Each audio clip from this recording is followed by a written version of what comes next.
नमस्कार। आज हम आप लोगों को परशुराम के प्रति जो दुर्भावनाएं जो कम्युनिस्ट विचारधारा वाले और वाम से विचारधारा वाले और बौद्धिस्ट वाले फैलाते हैं उसका पर्दाफाश करते हैं तुलसीदास जी की चौपाइयों से।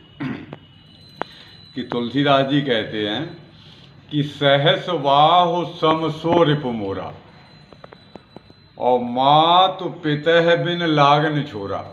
तो उन्होंने कितनी सहज भाषा में कहा है कि सहस वाव के समान जो कर्म करने वाला राजा है वो हमारा शत्रु है, जो दूसरों के माता पिता को बिना लाग के ही मार देता है।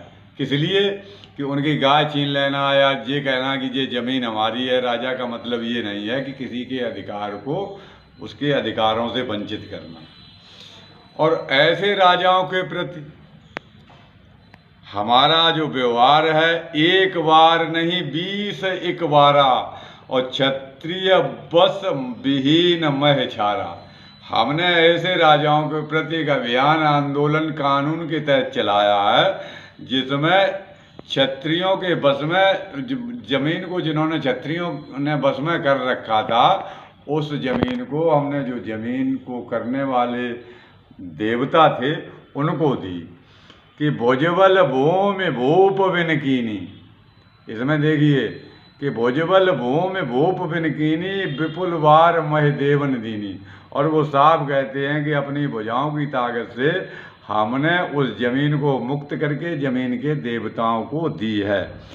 अब कहते हैं कि उन्होंने और अफवाह फैलाते हैं उसके लिए भी देख कहा उन्होंने कि क्षत्रिय रुधिर मय कूप भरे। जिन क्षत्रियों ने मतलब हिंसा के बल पर खूनी आंदोलन चलाए हैं उनको बहुबारन मह नप बिन करे, यानी उन राजाओं को अधिकार विहीन यानी जमीन के विहीन कर दिया। उनको तहस नहस करने का एक सूत्र आगे और है, तुलसीदास जी ने लिखा है, बड़े ही सात्विक विचार से हम सुनाते हैं कि सुरसर सम सरित जिन कीने और बे क्षत्रिय वंश निपात कर दीने। यानी जिन्होंने गंगा जैसी नदियों की धाराएं खून से भर दी हैं, ऐसे राजाओं के वंश को हमने सत्ता से निपात यानी अच्युत कर दिया है। इसमें भी कहीं भी हमने हिंसा का जिक्र नहीं किया। और देखिए एक जिक्र और बताते हैं कि सहस्त्र वाव भुज छेदन आरा, यानी मतलब जिसने उनके माता पिता को मार दिया था उनकी भी शक्ति को कम कर दिया, यानी भुजाओं को काट दिया।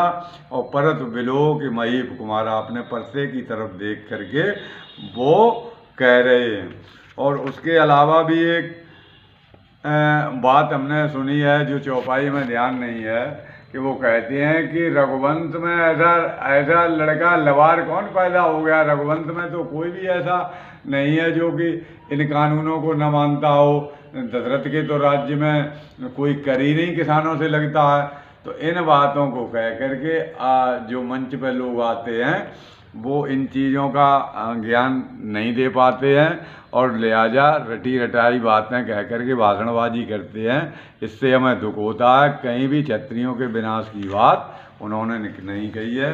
आज के लिए इतना। जय भारतवर्ष, जय वंदे मातरम, जय श्री राम।